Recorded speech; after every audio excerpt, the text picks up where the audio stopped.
how to clear Pinterest search history. Hey everyone, welcome back to the channel. If you are new here, don't forget to hit the subscribe button and turn on the notification bell to not miss any updates. So if you want to clear your Pinterest search history, then you'll need to clear the cache of the app. It's available in the Pinterest app itself. So I'll show you how to do it in just few simple steps.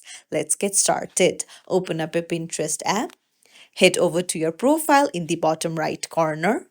Tap on the three dots in the top right and go to Settings. Now, you'll be able to see Privacy and Data. Just tap on it.